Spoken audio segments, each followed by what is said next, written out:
नमस्कार, मी ॲडव्होकेट सागर वाकळे आपल्या सर्वांचं स्वागत करतो. कायदा सर्वांसाठी आपल्या लेक्चर सिरीजमध्ये. या लेक्चर सिरीजच्या माध्यमातून आपण वेगवेगळ्या कायदेविषयक संकल्पना आणि कायद्यांचा अभ्यास करत असतो. आज एक अशा कायद्याचा आपण अभ्यास करणार आहोत जो कायदा केंद्र शासनामार्फत 2012ला बनवण्यात आला आणि या कायद्याचा हेतू हा होता की बालक किंवा लहान मुलं ही कोणत्याही देशाचं खरं भविष्य किंवा खऱ्या अर्थानं भविष्य असतात. आणि मग या बालकांचं जे लहानपण आहे किंवा बालपण आहे ते जर त्यांच्यावरती जर काही लैंगिक अत्याचार झाले तर ते निश्चितपणाने उद्ध्वस्त होत असतं. आणि आपण नेहमीच ऐकतो की मुलं ही देवाघरची फुलं असतात आणि मग ही फुलं उमलण्या अगोदरच कोमेजून जाऊ नयेत, त्यांचं संरक्षण व्हावं यासाठी 2012ला केंद्र शासनामार्फत हा कायदा करण्यात आला. आता हा कायदा करण्याची गरज काय होती? त्या अगोदर आयपीसी मध्ये असणाऱ्या ज्या तरतुदी आहेत त्या सफिशियंट नव्हत्या का, त्या पुरेशा नव्हत्या का? तर आयपीसी मध्ये असणाऱ्या विविध कलमांमधल्या ज्या तरतुदी आहेत, मग त्यामध्ये 354A to D असेल किंवा 376 376 डी बी पर्यंत किंवा कुठले ई पर्यंत ज्या काही तरतुदी असतील त्या पुरेशा नव्हत्या का? तर उत्तर आहे की त्या आयपीसी मध्ये असणाऱ्या ज्या तरतुदी आहेत त्या खरं म्हणजे लिंग आधारित आहे. म्हणजे काय? तर तिथे सगळ्या प्रकारच्या बालकांना संरक्षण त्या देत नाहीत आणि म्हणून हा जो कायदा आहे हा सेक्सुअली न्यूट्रल आहे. म्हणजे काय? तर पुरुष आणि स्त्री या दोनही जातीच्या बालकांना संरक्षण देणार आहे. तिथे जर आपण पाहिलं तर स्त्री जातीच्या बालकाला किंवा स्त्रियांना संरक्षण आहे. इथे मात्र सगळ्या प्रकारच्या बालकांना लैंगिक अपराधांपासून संरक्षण देणारा जो कायदा आहे. मित्रांनो, लेक्चर जर आवडलं तर लाईक करायला विसरू नका, चॅनलला सबस्क्राईब करा आणि बेल आयकॉनचं बटन जे आहे ते क्लिक करा, ताकी नवनवीन व्हिडिओज नेहमी आम्ही तुमच्यापर्यंत पोहोचवत असतो ते व्हिडिओज तुमच्यापर्यंत पोहोचतील आणि तुमची कायद्याविषयीची जी जागरूकता आहे ते निश्चित वाढेल. आपण लेक्चरला सुरुवात करू. लेक्चर निश्चित मोठं असेल कारण आपण प्रत्येक कलमाचा आपण उहापोह करणार आहोत. कारण मग त्यामध्ये कायद्याचे अभ्यासक असतील किंवा विधिज्ञ असतील किंवा स्पर्धा परीक्षांचा अभ्यास करतील, अशा सगळ्यांसाठी हे लेक्चर उपयोगात येईल या अर्थाने आपण हे लेक्चर बनवत आहोत. सुरू करूया. विशेष म्हणजे आपल्या लेक्चरची जी भाषा असणार आहे ती नेहमी मराठी असणार आहे, कारण ही आपली मातृभाषा आहे आणि आपल्या भाषेमध्ये कायदा समजून घेण्याचा आपण प्रयत्न करणार आहोत. लेक्चर सुरू करूया. या कायद्याचं जे नाव आहे ते आहे लैंगिक अपराधांपासून बालकांचं संरक्षण अधिनियम 2012, ज्याला बऱ्याच वेळा पोक्सो, पोस्को काही म्हणजे दोन्हीपैकी कुठले पण शब्दप्रयोग वापरला जातो. पण prevention of the children's from the sexual offences 2012 हे त्याचं इंग्रजीतलं नाव आणि मग त्याचे जे इनिशियल लेटर्स आहेत ते घेऊन पोक्सो अशा प्रकारे शब्दप्रयोग केलेला आपल्याला पाहायला मिळतो. या कायद्यामध्ये एकूण 9 प्रकरणं आहेत आणि 46 कलम या कायद्यामध्ये दिलेली आहेत. यामध्ये कलम 1चा जर विचार केला तर या कलम 1 मध्ये कायद्याचं शीर्षक, कायद्याचा विस्तार आणि कायद्याचा प्रारंभ केव्हापासून केला जाणार आहे. यामध्ये अगदी थोडक्यात लक्षात ठेवायचं की त्या कायद्याचं नाव लैंगिक अपराधांपासून बाल संरक्षण अधिनियम 2012. हा जो कायदा आहे तो संपूर्ण भारतभर लागू असेल. पहिला तो जम्मू काश्मीरला लागू नव्हता, परंतु 370 हटवल्यानंतर हा कायदा संपूर्ण भारतभर लागू. याच्या अंमलबजावणीची तारीख लक्षात ठेवायची. विशेष करून स्पर्धा परीक्षांचा अभ्यास करणाऱ्या मुलांनी तर निश्चित लक्षात ठेवायचे 14/11/2012 म्हणजे 14 नोव्हेंबर ज्या दिवशी बालदिन असतो, या बालदिनापासून म्हणजे 2012च्या बालदिनापासून हा जो कायदा आहे हा कायद्याला प्रारंभ झालेला आहे. या कायद्याच्या कलम 2 मध्ये विविध व्याख्या दिलेल्या आहेत. सगळ्याच व्याख्या तुम्हाला लक्षात ठेवायच्या आहेत का किंवा गरजेच्या आहेत? तर अर्थातच जर तुम्ही कायद्याचे अभ्यासक असाल किंवा जर तुम्ही ऍडव्होकसी मध्ये असाल तर सगळ्याच लक्षात घ्यायच्या आहेत. परंतु मी इथे काही सिलेक्टेड घेतलेले आहेत, म्हणजे त्याचा आपण थोडीशी लेंथ टाळलेली आहे, एखाद दूर अर्धी आपण वगळलेली आहे. त्यामध्ये पहिला जो आहे विकोपकारी अंतर्भेदी लैंगिक हमला, इंग्लिशमध्ये ऍग्रिव्हेटेड पेनिट्रेटिव्ह सेक्सुअल असॉल्ट. यामध्ये 3 संकल्पना या कायद्यामध्ये अतिशय महत्वाच्या. पहिलं सेक्सुअल हॅरॅसमेंट म्हणजे लैंगिक सतावणूक, 2 सेक्सुअल असॉल्ट म्हणजे लैंगिक हमला आणि 3 पेनिट्रेटिव्ह सेक्सुअल असॉल्ट. ह्या 3 संकल्पना म्हणजे अंतर्भेदी लैंगिक हमला, ह्या 3 संकल्पना अतिशय महत्वाच्या आहेत. पुढे विस्तृतपणे वेगवेगळ्या कलमांमध्ये या दिलेल्या आहेत. बघा, विकोपकारी अंतर्भेदी लैंगिक हमला हा कलम 5 मध्ये दिलाय, विकोपकारी लैंगिक हमला हा कलम 9 मध्ये दिलाय. पुढे सशस्त्र दल म्हणजे काय? तर या कायद्याच्या शेवटी एक इंडेक्स दिलेली आहे, अनुसूची दिलेली आहे. तुम्ही गुगलवरती सर्च करून ती इंडेक्स प्राप्त करू शकता. यामध्ये अनुसूची 1 मध्ये वर्णन केलेली जे काही military and paramilitary forces or defence forces म्हणजे सुरक्षा दलं किंवा वेगवेगळी जी राखीव दलं आहेत किंवा अर्धसैनिक बल आहेत, तर ह्या सगळ्यांचा जो वर्णन आहे ते सशस्त्र दल या संकल्पनेत येतो. यातली पुढची संकल्पना अतिशय महत्वाची आहे. यामध्ये कलम 2D मध्ये दिलेली बालक या शब्दप्रयोगामध्ये 18 वर्ष वयाखालील कोणतीही व्यक्ती, 18 वर्ष, आता इथे वय का, कारण बघा 18 वर्षाला एक दिवस तरी पूर्ण व्हायचं बाकी असेल तरी तो बालक या संकल्पनेत म्हणून क्लिअरली वयाचा आपण विचार करत असतो, हे लक्षात घ्यायचं आहे. आणि इथे 18 वर्ष या अर्थाने सखोल दिले कारण वेगवेगळ्या कायद्यांमध्ये बालकाची संकल्पना, काही कायद्यांमध्ये 12, काही ठिकाणी 14, काही ठिकाणी 16 असं वय वर्ष दिलेलं आहे. या कायद्याच्या अनुषंगाने 18 वर्ष हा साधारणतः विचार केला. पुढे चाइल्ड पोर्नोग्राफी. आता चाइल्ड पोर्नोग्राफीचा अर्थ काय, तर चाइल्ड पोर्नोग्राफीचा अर्थ आहे की जर समजा चाइल्ड पोर्नोग्राफीचा अर्थ की एखाद्या बालकाच्या लैंगिक किंवा सुस्पष्ट आचरणाचे दृश्य चित्रण, म्हणजे एखाद्या बालकाला लैंगिक आचरण करायला लावलेलं असेल आणि त्याची जर व्हिडिओग्राफी किंवा फोटोग्राफ्स केलेले असतील, बघा इथे दिलेले आहे पुढे व्हिडिओ किंवा फोटोग्राफ्स, इथे दिलेलं आहे की छायाचित्र,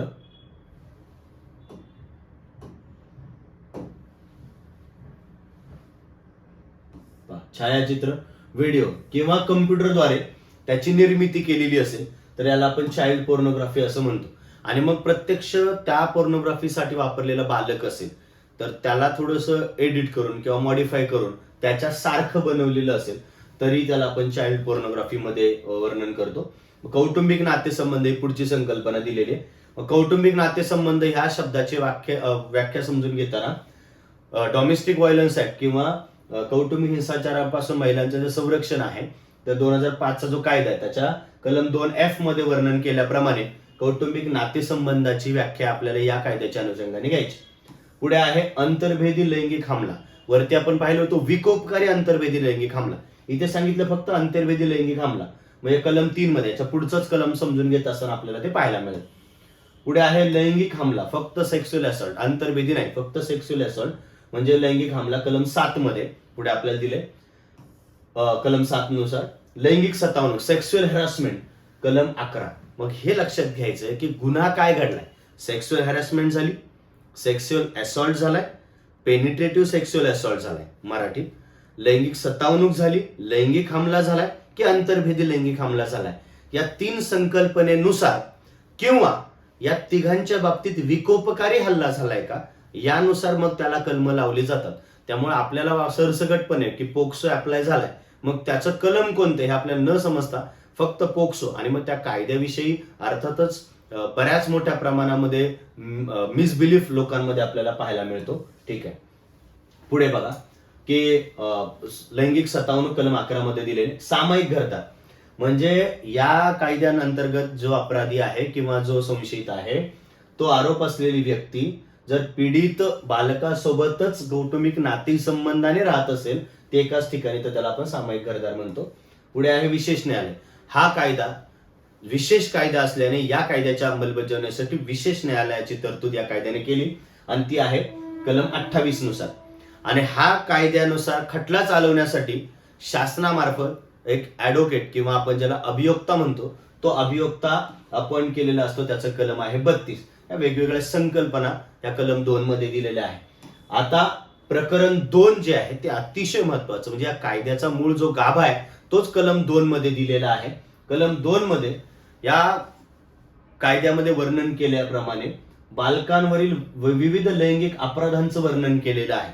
त्यामध्ये अ, ब, क, ड आणि ई अशा प्रकारे एक हा जो प्रकरण 2 आहे म्हणजे चॅप्टर 2 आहे त्याचे वेगवेगळे सेक्शन्स पाडलेले. त्यामध्ये अ जो घटक आहे त्यामध्ये अंतर्भेदी लैंगिक हमला आणि त्यासाठी शिक्षा. मी अगोदरच सांगितलं की 3 संकल्पना अतिशय महत्वाच्या आहेत. पहिली, वारंवार मी त्याचा उल्लेख करतो, एक लैंगिक सतावणूक म्हणजे हॅरॅसमेंट ती पुढे आहे. दुसरे सेक्स्युअल असॉल्ट ती पण पुढे आहे. आता आपण जो शिकतोय तो म्हणजे अंतर्भेदी लैंगिक हमला, पेनिट्रेटिव्ह सेक्स्युअल असॉल्ट. मग कशाला म्हणायचं, कलम 3 मध्ये या अंतर्भेदी लैंगिक हमल्याची व्याख्या केलेली आहे पेनिट्रेटिव्ह सेक्शुअल असॉल्टची. मग त्याची व्याख्या अतिशय सखोल आहे, ती नीट समजून घेऊया. की एखादी व्यक्ती जर म्हणजे कुठलाही व्यक्ती, मग तो स्त्री जातीचा असो किंवा पुरुष जातीचा व्यक्ती, म्हटलं की स्त्री पुरुष जात किंवा अगदी तृतीयपंथी सुद्धा त्यामध्ये आले, जर त्याचे लैंगिक अवयव, कोण, जो व्यक्ती जो एखाद्या बालकावरती अत्याचार करणारा असेल किंवा केलेला असेल, त्या व्यक्तीने जर त्याचं लैंगिक अवयव बालकाच्या लैंगिक अवयवामध्ये किंवा त्याच्या गुदद्वारामध्ये कोणत्याही प्रमाणात घातलं किंवा घालेल, अथवा बालकाला त्याच्याबरोबर म्हणजे त्या व्यक्तीबरोबर किंवा इतर कोणत्याही व्यक्तीबरोबर तसं करायला जर भाग पाडलं, तर त्याला अंतर्भेदी लैंगिक हमला म्हटलं जाईल. इथे व्यवस्थित समजून घेऊया की एखादा व्यक्ती, तो व्यक्ती जर बालकाला इथे वर्णन केलेल्या जर लैंगिक कृती स्वतः बरोबर किंवा इतर कुणाबरोबर जर करायला भाग पाडत असेल, तर त्याला अंतर्भेदी लैंगिक हमला म्हटलं जाईल. 2, जर तो व्यक्ती बालकाच्या एकतर ती स्त्री जातीची असेल तर योनी मार्गात किंवा गुदद्वारामध्ये कोणतीही वस्तू किंवा लैंगिक अवयव नसलेला, म्हणजे एकतर आता तो लैंगिक अवयवाचा वापर न करता एखाद्या वस्तूचा वापर लैंगिक कृती करण्यासाठी करतोय. कोणती कृती? जर तो बालकाच्या योनी मार्गात किंवा गुदद्वारामध्ये एखादी वस्तू घालतोय किंवा त्याचा लिंग नसलेला अवयव जर त्याच्यामध्ये घालतोय, कुठल्याही प्रमाणामध्ये तो प्रवेशित करतोय किंवा बालकाच्या तशा प्रकारची कृती करायला इतर कुणाला तरी भाग पाडतोय, त्याला सुद्धा अंतर्भेदी लैंगिक हमला म्हटलं जाईल. इथे बघा, अंतर्भेदी आपण इंग्लिश मध्ये ज्याला पेनिट्रेटिव्ह म्हणतो, पहा इथे क्लिअरली सांगितलेलं आहे.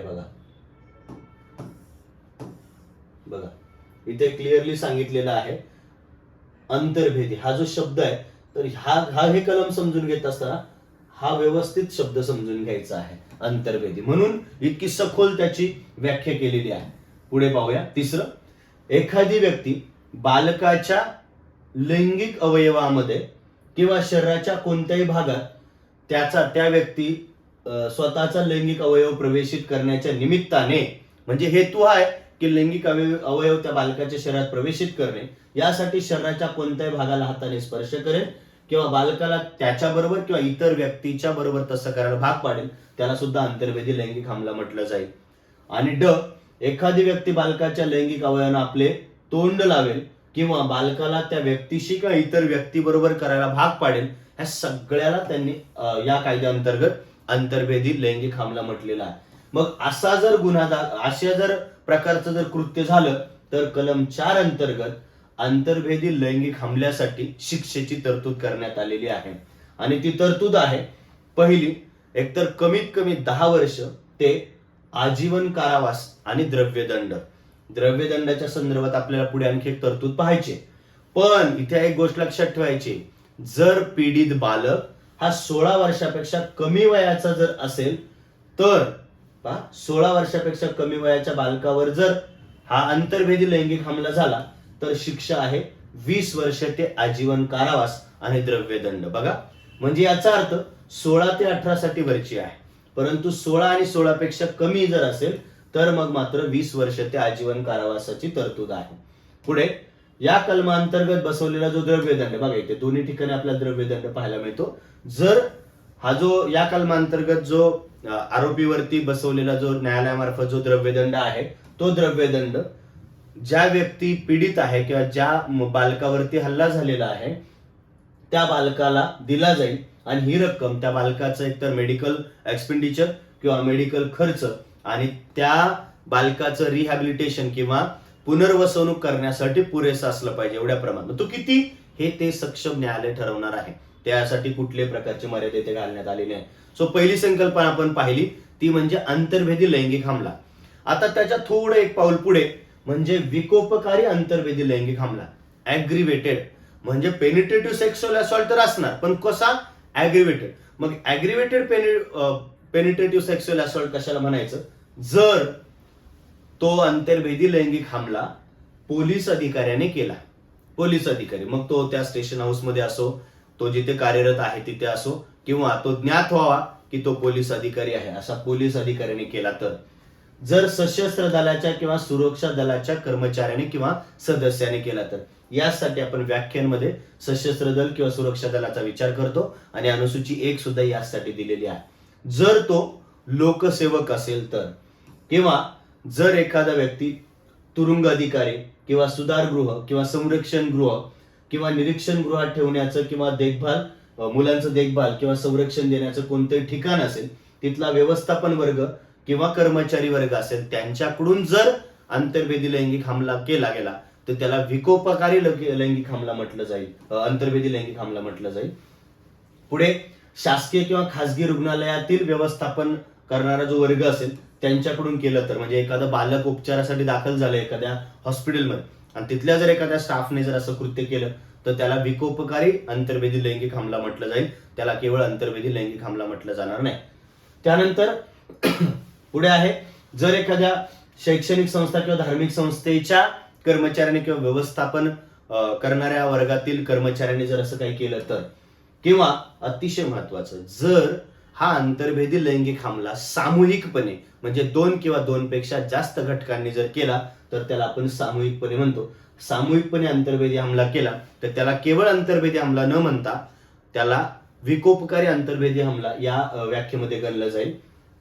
जर एखादा व्यक्ती प्राणघातक हत्यारं किंवा आग किंवा तापवलेले पदार्थ यांचा वापर करून त्या बालकाला भीती घालेल आणि मग जर लैंगिक हमला जर केला तर त्याला विकोपकारी अंतर्भेदी लैंगिक हमला असं म्हटलं जाईल. पुढे, जो कोणी बालकाला गंभीर दुखापतीची भीती दाखवेल आणि मग जर केला तरी त्याला विकोपकारी अंतर्भेदी लैंगिक हमला असं म्हटलं जाईल. पुढे जे मध्ये अतिशय महत्वाची गोष्ट आहे की जर मानसिक स्वास्थ्य अधिनियम 1987 च्या कलम 2L नुसार व्याख्या केल्याप्रमाणे बालकाला जर शारीरिकदृष्ट्या असमर्थ करणारा किंवा बालकाला मनोरुग्ण बनवण्यास कारणीभूत ठरेल असा जर हल्ला केला तर त्याला सुद्धा विकोपकारी हमला म्हटलं जाईल, विकोपकारी अंतर्भेदी लैंगिक हमला म्हटलं जाईल.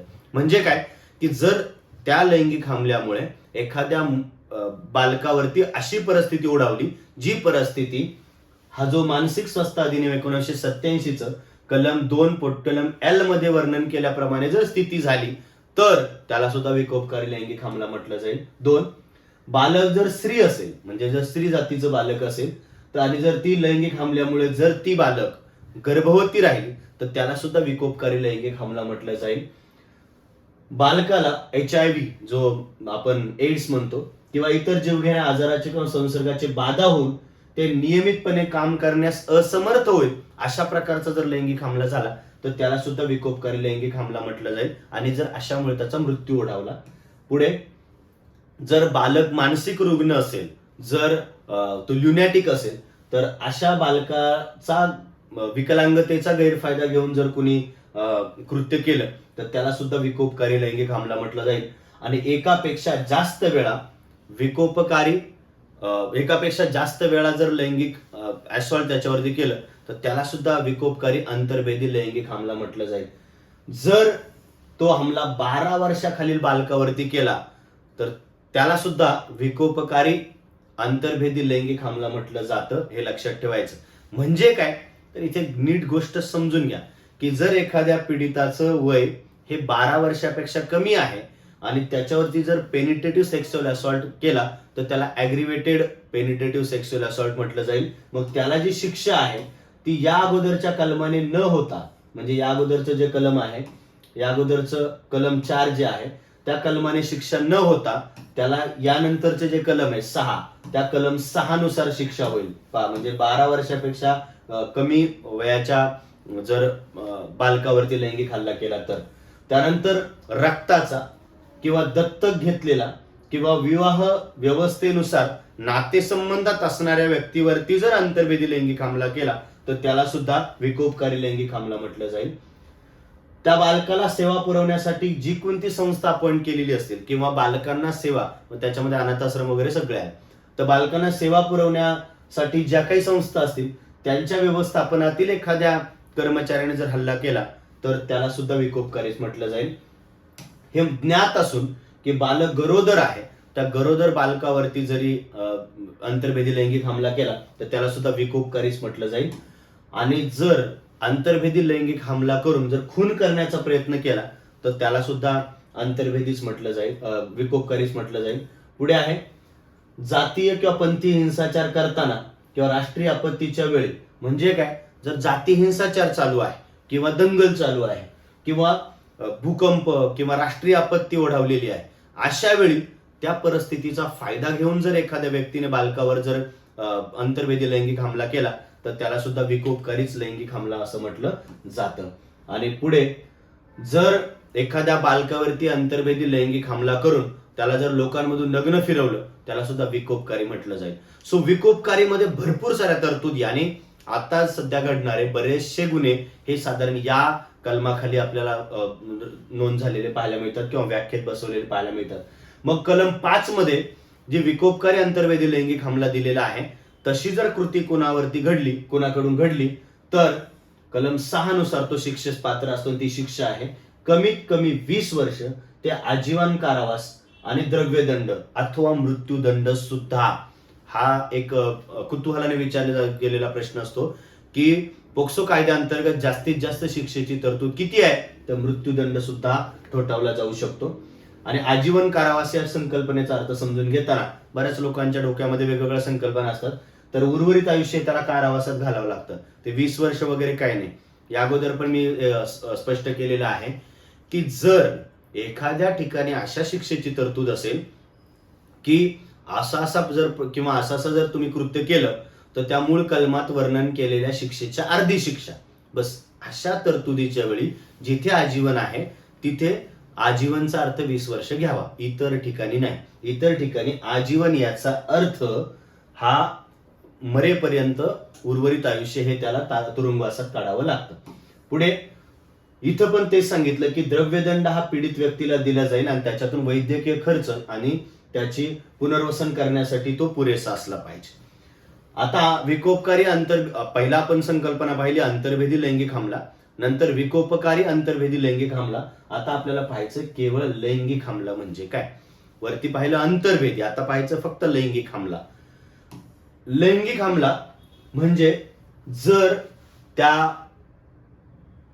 व्यक्तीने किंवा पीडितेच्या लैंगिक अवयवांना किंवा गुदद्वाराला किंवा छातीला स्पर्श केला जाईल, म्हणजे व्हाईस वर्सा. बालकाला त्या व्यक्तीच्या किंवा इतर व्यक्तीच्या योनीला, शिश्नाला किंवा गुदद्वाराला किंवा छातीला स्पर्श करायला लावलं जाईल. मी जसं सांगितलं की एखादा व्यक्ती त्या बालकाच्या बाबतीत तसं कृत्य करतोय किंवा त्या बालकाला त्या स्वतःच्या बाबतीत किंवा इतरांच्या बाबतीमध्ये तसं कृत्य करायला भाग पाडतोय ज्यामध्ये लिंग प्रवेशाचा समावेश नसेल. बघा इथं काय सांगितलंय की लिंग प्रवेशाशिवाय. जर लिंग प्रवेश झाला तर अंतर्भेदी लैंगिक हमला असेल, पण लिंग प्रवेशाशिवाय जरी कृत्य केलं तर त्याला केवळ लैंगिक हमला म्हटलं जाईल, केवळ लैंगिक हमला. म्हणून आपण वरती शब्द वापरतो आपण अंतर्भेदी, इथे फक्त आहे लैंगिक हमला. बऱ्याचदा आपल्याला हे समजत नाही की पोक्सो अप्लाय झालाय पण त्याचे सेक्शन्स कोणते आहे, त्याच्यावरनं आपल्याला गुन्हा काय घडलाय याचा साधारणतः अंदाज येतो जर आपल्याला हा कायदा व्यवस्थित समजलेला असेल तर.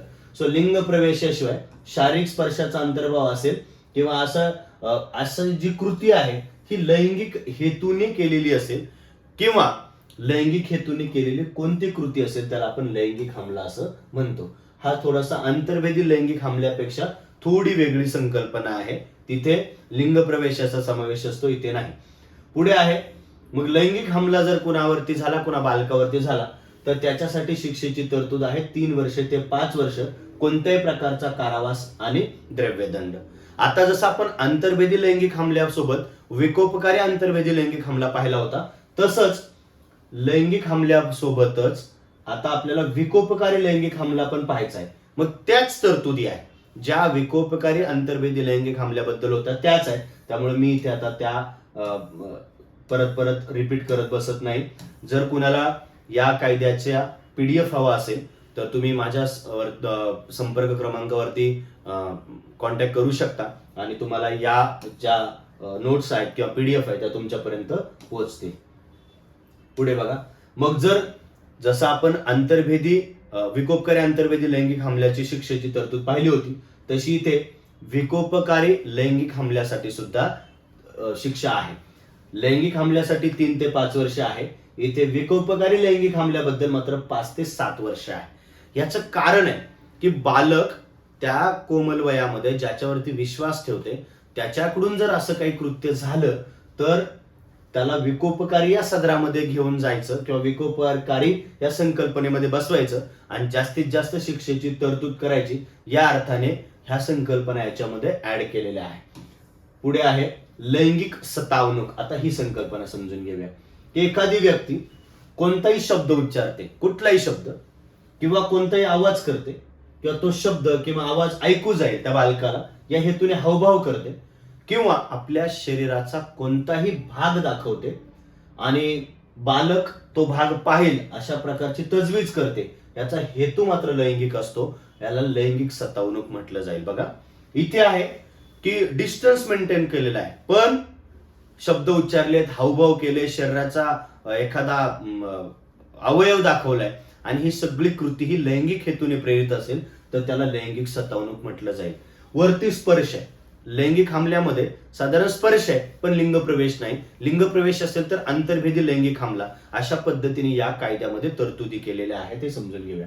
पुढे जर ती व्यक्ती इतर व्यक्तीला पाहता यावं म्हणून बालकाला त्याचं शरीर किंवा त्याच्या शरीराचा भाग दाखवायला सांगतं, म्हणजे स्वतःला पाहता यावं किंवा इतरांना पाहता यावं म्हणून एखाद्या बालकाला नग्न व्हायला सांगतं किंवा त्याच्या शरीराचा अवयव दाखवायला सांगतं, याला सुद्धा लैंगिक सतावणूक म्हटलं जाईल. किंवा संभोग वर्णनपर म्हणजे पोर्नोग्राफिक प्रयोजनासाठी बालकाला कोणत्याही स्वरूपातील वस्तू दाखवतं किंवा कोणत्या प्रकारचं व्हिडिओ किंवा काही पण दाखवलं तर ते सुद्धा लैंगिक सतावणूक मध्ये येईल. यामध्ये एकतर प्रत्यक्षपणे इलेक्ट्रॉनिक, डिजिटल किंवा इतर साधनाद्वारे वारंवार बालकाचा जर पाठलाग केला ते सुद्धा लैंगिक सतावणूक मध्येच येईल. म्हणजे बालक रस्त्याने जाते आणि त्याला जर आपण त्याचा जर एखादा व्यक्ती जर पाठलाग करत असेल त्याला सुद्धा लैंगिक सतावणूकच म्हटलं जाईल. किंवा संभोग प्रयोजनार्थ बालकाला भुरळ पाडेल, म्हणजे एखादा स्त्री किंवा पुरुष जातीचं बालक असेल आणि त्याचा जर वापर हा साधारणतः सेक्स्युअल असॉल्ट किंवा पेनिट्रेटिव्ह सेक्स्युअल असॉल्ट साठी करण्याच्या प्रयोजनार्थ एखाद्याला आमिष दाखवलं एखाद्या बालकाला, मग त्यामध्ये लहान मुलांना चॉकलेट्स असतील किंवा कुठलं पण जर आमिष दाखवलं तर ते सुद्धा लैंगिक सतावणूक या सदरात मोडेल. याचं स्पष्टीकरण बघा, लैंगिक हेतूचा अंतर्भाव असलेला कोणताही प्रश्न हा एक फॅक्ट असेल किंवा हा एक तथ्यविषयक प्रश्न असेल. ठीक आहे. मग कलम 11 नुसार जर लैंगिक सतावणूक जर कुणामार्फत झाली तर त्याला जी शिक्षा आहे ती 3 वर्षापर्यंतचा कारावास आणि द्रव्यदंड आहे. 3 वर्षापर्यंतचा कारावास आणि द्रव्यदंड. पहा, सगळ्यात पहिली आपण संकल्पना पाहिली ती म्हणजे अंतर्भेदी लैंगिक हमला, नंतर विकोपकारी अंतर्भेदी लैंगिक हमला, नंतर पाहिला लैंगिक हमला, नंतर विकोपकारी लैंगिक हमला. आता पाहिलं आपण लैंगिक सतावणूक आणि लैंगिक सतावणुकीसाठी शिक्षा. पुढे आहे संभोग वर्णनपर प्रयोजनासाठी बालकाचा वापर. म्हणजेच काय तर साधारणतः सेक्स्युअल ऍक्टिव्हिटीजचं चित्रण करण्यासाठी जर बालकाचा जर वापर केला, ही जी संकल्पना आहे कलम 13 मध्ये थोडीशी विस्तृत आहे पण सर्वसामान्य आपल्याला त्याचा अर्थ ज्ञात होतच. तर कलम 14 मध्ये सांगितलंय की संभोग वर्णनपर प्रयोजनासाठी जर बालकाचा वापर जर केला तर पहिल्या अपराधाकरता किमान 5 वर्ष. इथं थोडं व्यवस्थित आपण समजून घेऊ की पहिल्या अपराधासाठी किमान 5 वर्षाचा कारावास आणि द्रव्यदंड आणि त्यानंतरच्या अपराधासाठी किमान 7 वर्षाचा कारावास. म्हणजे पोर्नोग्राफिक कंटेंट बनवण्यासाठी किंवा कुठल्याही प्रकारच्या संभोग वर्णनपर प्रयोजनासाठी जर बालकाचा वापर केला तर पहिल्या अपराधासाठी 5 वर्षे, दुसऱ्यासाठी 7 वर्षे. पोर्नोग्राफिक बालकाचा वापर करून जर त्या कृतींमध्ये प्रत्यक्षपणे सहभागी करून त्या बालकाला आपण पाहिलेल्या कलम 3, 5, 7 आणि 9 यामध्ये अंतर्भेदी लैंगिक हमला, विकोपकारी अंतर्भेदी लैंगिक हमला किंवा विकोपकारी लैंगिक हमला यापैकी काही जरी नमूद असलं तर या कलमातील म्हणजे कलम 14 पोट कलम 1 मध्ये दिलेली ही जी शिक्षा आहे त्याच्या सोबतच जो कोणता गुन्हा घडला असेल त्याच्याही शिक्षेची तरतूद असेल, हे लक्षात घ्यायचं आहे. म्हणजे कलम 14 हे सांगतं की पोर्नोग्राफिक साठी वापर केलाय म्हणून ह्यासाठी तर ही तर शिक्षा होईलच, पण जर हे असं करत असताना जर यापैकी कोणताही गुन्हा घडला असेल तर यामध्ये असलेल्या ज्या तरतुदी आहेत त्या तरतुदींन्वये सुद्धा शिक्षा मिळणार आहे. पुढे आहे कलम 15 की बालकाचा अंतर्भाव असलेल्या संभोग वर्णनपर साहित्याचा संग्रह करण्याबद्दल शिक्षा. म्हणजे एखादं पोर्नोग्राफिक कंटेंट आहे आणि ज्याच्यामध्ये बालकाचा वापर केलेला आहे हे माहिती आहे.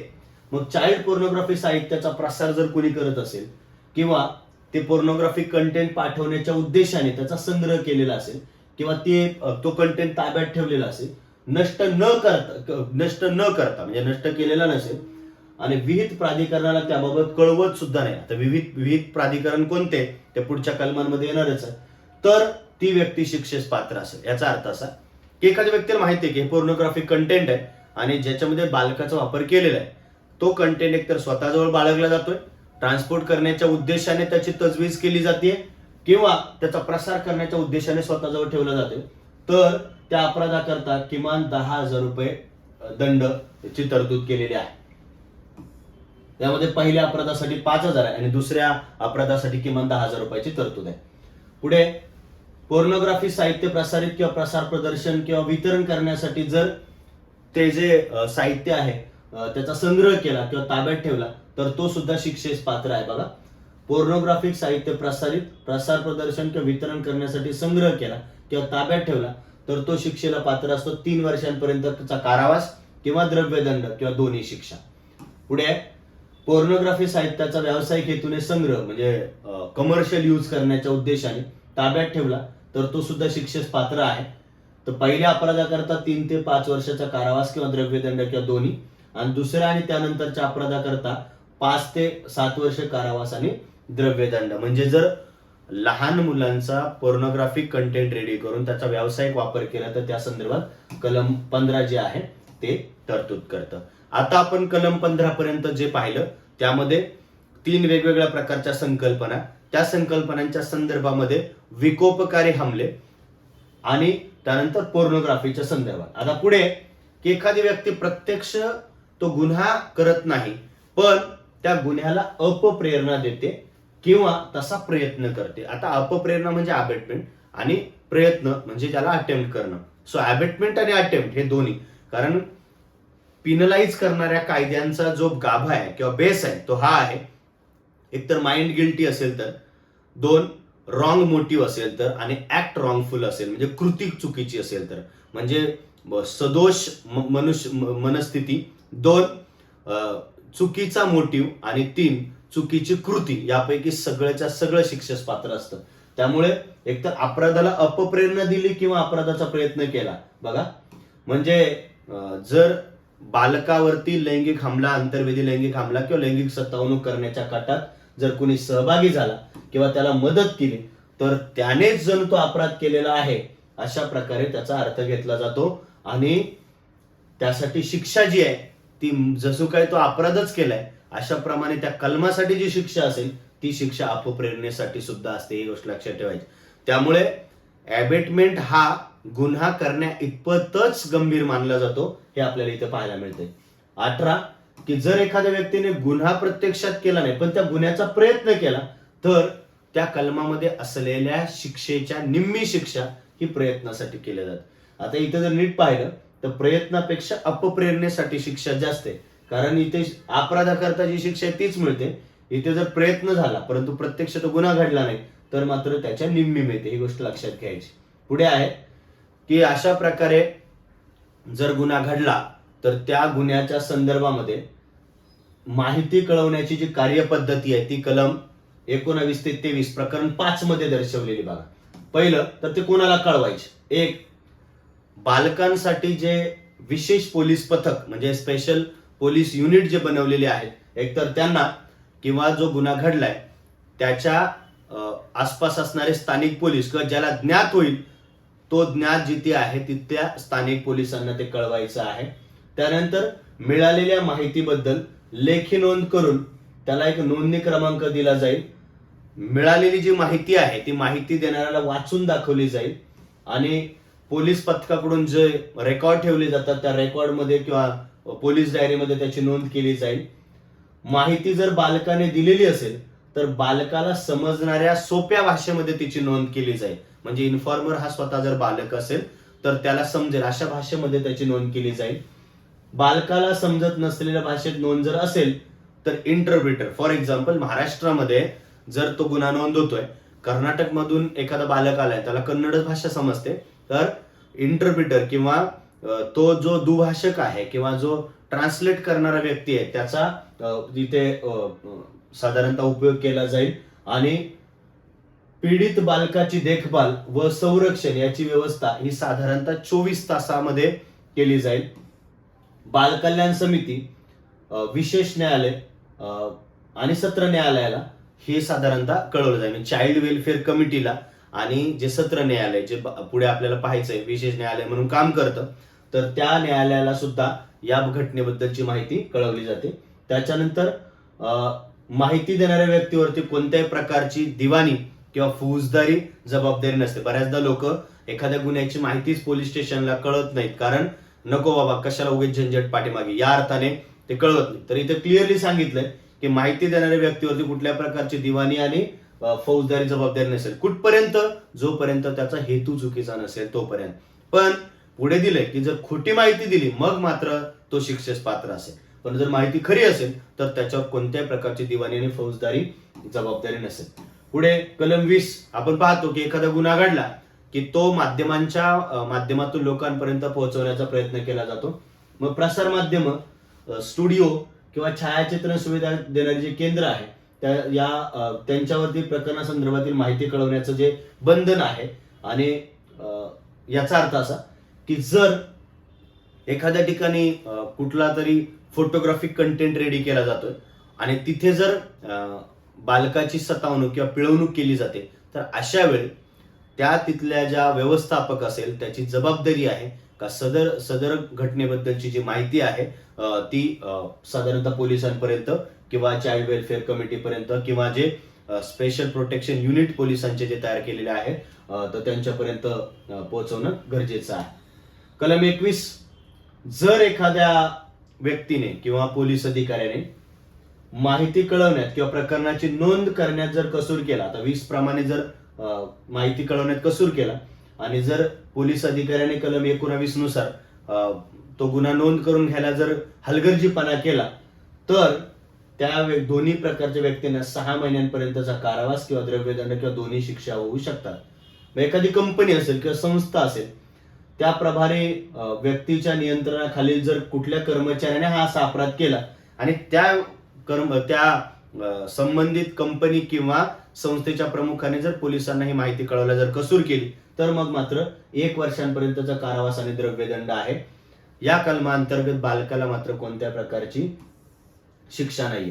पुढे कलम 22 मी जसं उल्लेख केला की जर खोटी माहिती जर दिली तर 6 महिन्यांपर्यंतचा कारावास किंवा द्रव्यदंड होऊ शकतो. जर बालकानेच खोटी दिली तर मात्र त्याला कोणत्या प्रकारची शिक्षा नाही.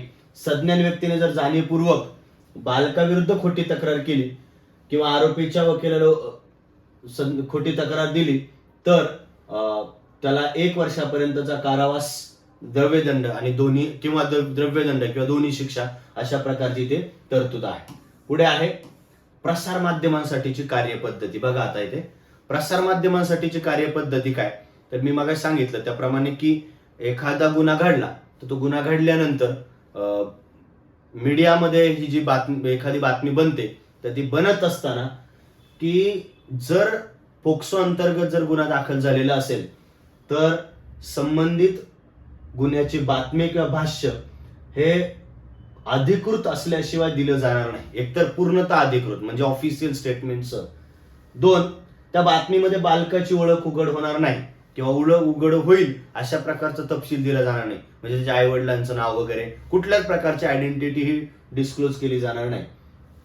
जर अप्रोप्रिएट कोर्ट किंवा स्पेशल कोर्टाने जर तशी परवानगी दिली तर मग उघड केले, पण तर जर दिली तर जर असं कृत्य केलं तर त्या बातमी देणारा प्रकाशक किंवा संपादक किंवा मालक हा त्याच्या कर्मचाऱ्याच्या कृती आणि अकृती म्हणजे कृती केली किंवा नाही केली त्याबद्दल संयुक्तपणे आणि वैयक्तिकपणे जबाबदार असेल. शिक्षा असेल 6 महिने कारावास अथवा द्रव्यदंड किंवा दोन्ही.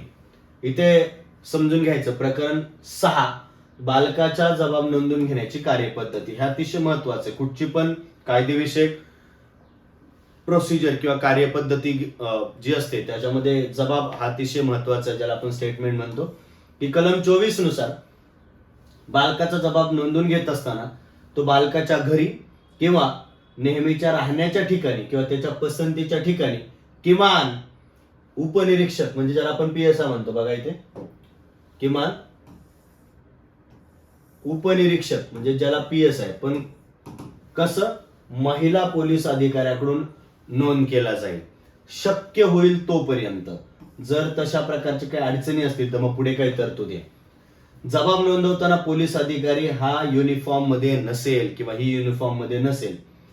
बालकाची तपासणी करताना त्या बालकाचा आरोपीशी संपर्क येणार नाही याची खात्री केली जाईल. म्हणजेच काय तर स्टेटमेंट घेताना तिथं आरोपीचा त्या बालकाशी कुठल्या प्रकारचं कॉन्टॅक्ट होणार नाही याची काळजी घेतली जाईल. त्याच्यानंतर ते जे बालक आहे किंवा पीडित आहे त्या बालकाला पोलीस स्टेशनमध्ये रात्री थांबवून ठेवता येणार नाही. त्यानंतर पोलीस अधिकारी बालकाच्या ओळखीतला बालकाची जी ओळख आहे त्या बालकाच्या ओळखीला जे सार्वजनिक प्रसार माध्यम आहे त्या त्यांच्या माध्यमांपासून संरक्षण असल्याची खात्री करेल. म्हणजे त्याची जी ओळख आहे ती ओळख लपवली जाईल किंवा ती सर्वसाधारणपणे लोकांपर्यंत पोहोचणार नाही याची काळजी घेतली जाईल. कलम 25 पहा, फौजदारी प्रक्रिया संहिता म्हणजे CRPC 1973च्या कलम 164 नुसार मॅजिस्ट्रेट कडनं बालकाचा जबाब नोंदवून घेण्याची जी पद्धत आहे त्यामध्ये बालकाने सांगितल्याप्रमाणे जबाबाची जी नोंद आहे ती दृकश्राव्य किंवा इलेक्ट्रॉनिक साधनांद्वारे जर नोंदवली तर जे आरोपीचे वकील आहे म्हणजे मॅजिस्ट्रेट स्टेटमेंट घेत असताना आरोपीच्या वकिलांना तिथे उपस्थित राहता येणार नाही. त्यानंतर दोषारोपपत्र दाखल झाल्यावर त्याची एक प्रत जी आहे ती प्रत ही त्या बालकाच्या आईवडिलांना किंवा त्याच्या प्रतिनिधींना दिली जाते. म्हणजे जेव्हा चार्जशीट दाखल होईल, चार्जशीट दाखल झाल्यानंतर त्याची जी एक प्रत आहे ती बालकाला त्याच्या आईवडिलांना किंवा त्याच्या इतर प्रतिनिधींना दिली जाईल. जर बालक विकलांग असेल तर त्याचं स्टेटमेंट नोंदवत असताना विशेष शिक्षक किंवा तज्ञ व्यक्तीचं जे सहाय्य किंवा मदत जे आहे ती घेतली जाईल. म्हणजे काय तर समजा तो फिजिकली बालक हँडिकॅप आहे किंवा चॅलेंज आहे तर अशा वेळी त्याची भाषा समजणारे जे तज्ञ आहेत तर त्यांची मदत ते स्टेटमेंट घेत असताना घेतली जाते वाजवी अशी फी देऊन. इतर काही तरतुदी आहेत स्टेटमेंट घेत असताना. त्यामध्ये एकतर त्या बालकाचं स्टेटमेंट घेत असताना त्याचे आई वडील किंवा बालकाचा ज्या एखाद्या व्यक्तीवरती विश्वास आहे तर त्या विश्वास ठेवणं त्या बालकाचा ज्या व्यक्तीवर विश्वास आहे ती व्यक्तीच्या उपस्थितीमध्ये त्या बालकाचं स्टेटमेंट घेतलं जाईल.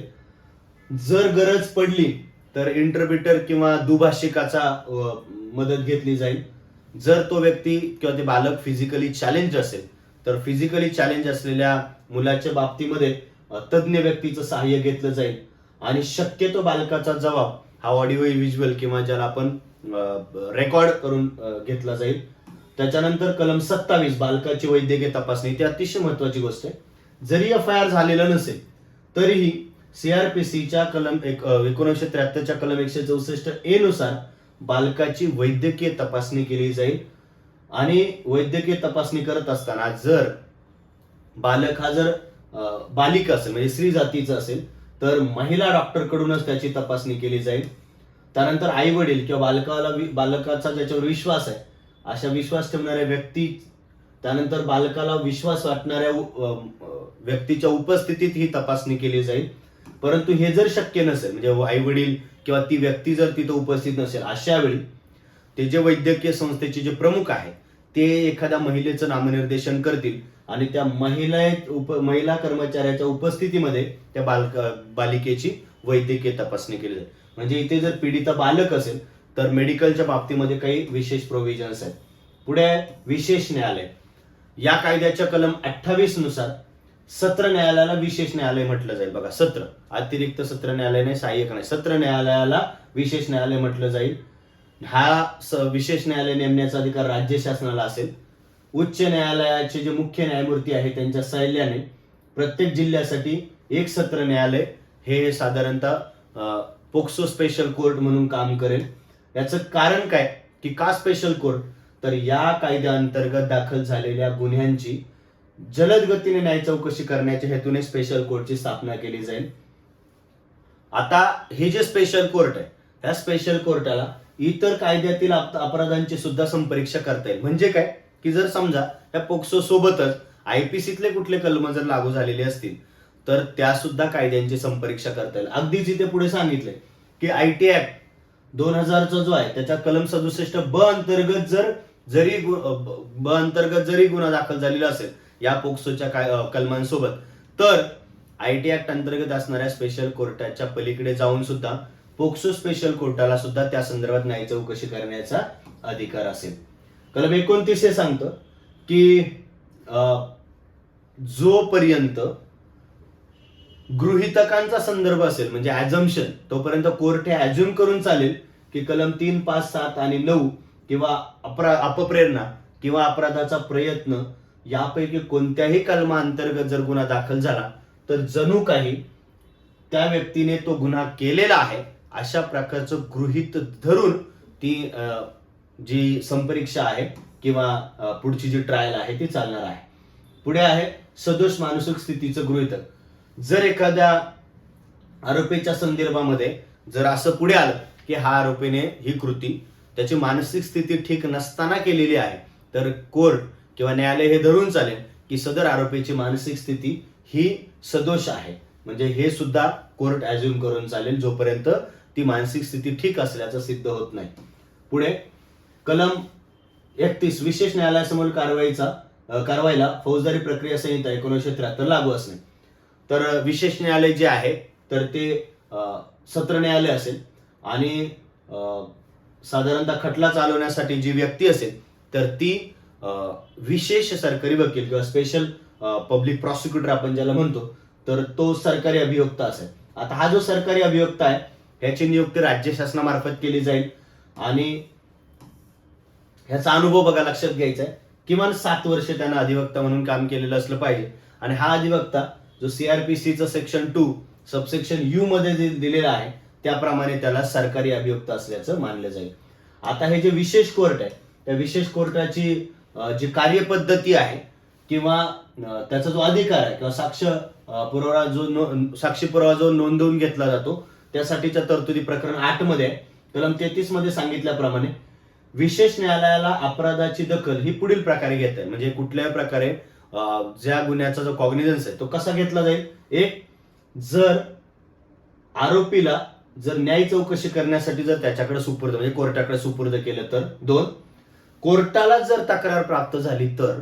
आणि 3, पोलिसांच्या अहवालावरून म्हणजे पोलीस रिपोर्टवरून. म्हणजे 3 प्रकारे कॉग्निझन्स. हाही प्रश्न स्पर्धा परीक्षांच्या दृष्टीने अतिशय महत्वाचा आहे. पुढे बालकांची साक्ष नोंदवताना बालकाला विचारायचे जे प्रश्न आहे ते अगोदर न्यायालयाला कळवले जातात व न्यायालय ते प्रश्न बालकासमोर मांडतो. आणि हे कळवले कोणामार्फत जातात तर पीपी मार्फत किंवा ज्याला आपण पब्लिक प्रॉसिक्युटर किंवा सरकारी अभियोक्ता म्हणतो. सरकारी अभियोक्ता मार्फत ते पहिल्यांदा कोर्टाला पाठवले जातात आणि कोर्टाच्या परवानगीने मग ते बालकासमोर प्रश्न मांडले जातात. 2, कुठल्या प्रकारची एन्क्वायरी चालू असताना बालकाला हवा तेवढा विराम घेण्याची परवानगी दिलेली आहे.